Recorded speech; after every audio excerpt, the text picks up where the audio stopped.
inferior. We don't find that. The intellect that is mentioned in the hadith is, there's a difference when we say intellect and memory. Memory and intellect are two different things. Okay. So the aql that is mentioned there is not the aql that we usually talk about to say that women are stupid and men are the ones that are wise. That's not what it is. Okay. It makes reference to that verse, and some of the other ahadith that talk about this also make the reference to the verse. So whatever that means, is not that women have got less intellect or that they are less wise than men are. Some of these scholars, when they've come to these ahadith, someone like Alamat al-Tabari, the way he explains the concept of the deficiency in intellect that is mentioned here, but he mentions it in the Holy Quran, again in the context of some of the practical laws that we have. The practical laws that we have is that in social activities, in the social responsibilities, the responsibilities are given to men. Okay? Providing for the family is a responsibility that's put on the man. Judging and the court system, that's a responsibility that's been put on the men, not on women. Okay. Now he says the explanation for that is that Allah subhanahu wa ta'ala has created women with more emotions. I think that's something that should be acknowledged. That's a reality. Women are more emotional than men. That's a fact. These emotions become an obstacle in choosing the direction that is given by the intellect.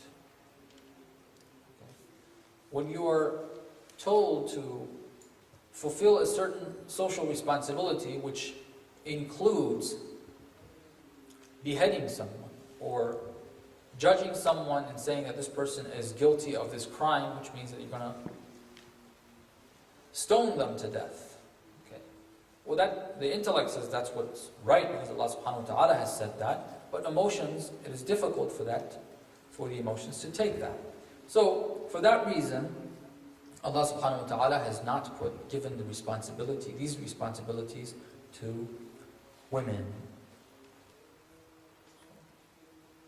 For the shortage of time, there's books that have been written on that, on this topic, and they've dealt with these ahadith. I think in this short period of time, that's the amount that I can say here. But first of all, if this is said, it does not mean that women are inferior and are superior. Okay. In the same way that there's benefits to less emotions when it comes to social affairs, there's benefits to having more emotions when it comes to family affairs and raising children. Without those emotions, it is not possible to raise children for mankind's existence to continue on the face of the earth. So those emotions are actually very important. There's a positive side to having them, there's a negative side to having too much of that. There's a positive side of not having that, there's a negative side of not having that.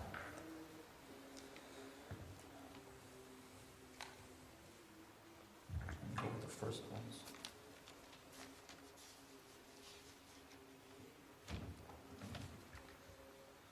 The man or woman guilty of adultery or fornication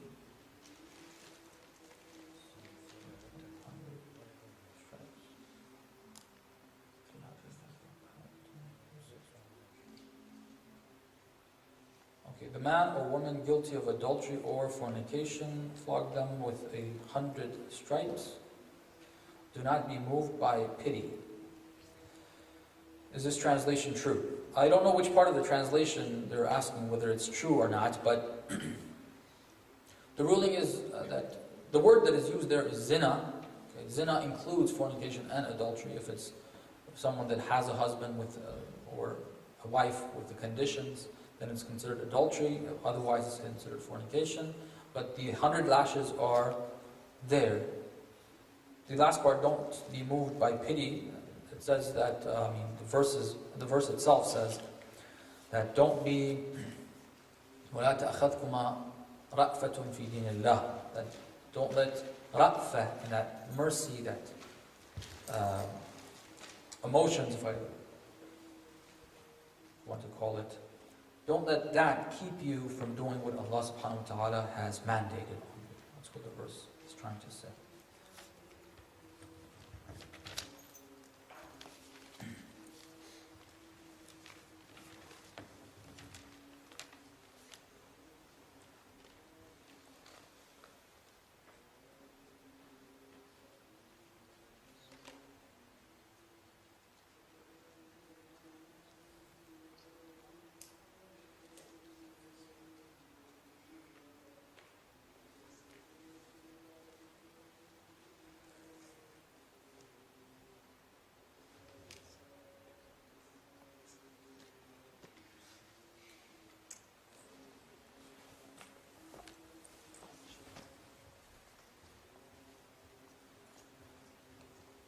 Okay, I think the first question that I have here in this paper is about hijab, women's hijab. If I want to summarize it, it's about covering the face. Some have said that women are not allowed out unless they wear that. Some have said that's not actually from Islam. It's from the Persians and Byzantines and other places where they would have to wear that. If that's the case, then why do some women wear burqa or niqab? The fact is, Islam does not say to cover the face. It says that everything except for the face and the hands from the wrist down, that's what needs to be covered. Okay, the rest of it does not need to be covered. It's not wajib to cover it. Whether it's mustahab or not, there's difference of opinion there. But in Hajj, for sure, one cannot cover it with niqab. That's a ruling there.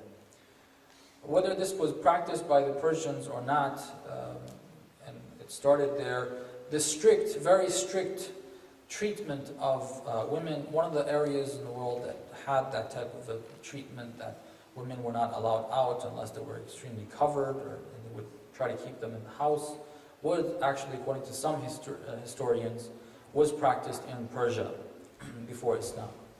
So some believe that came, like Shaykh Mutahari mentioned, that some of the way that women are treated in, for example, Iran, is the old culture that has stayed there from before Islam.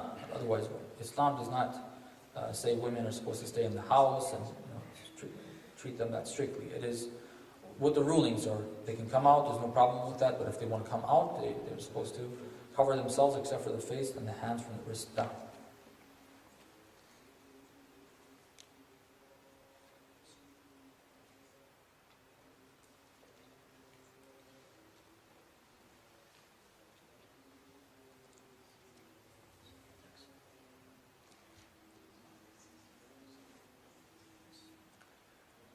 Okay, second question is,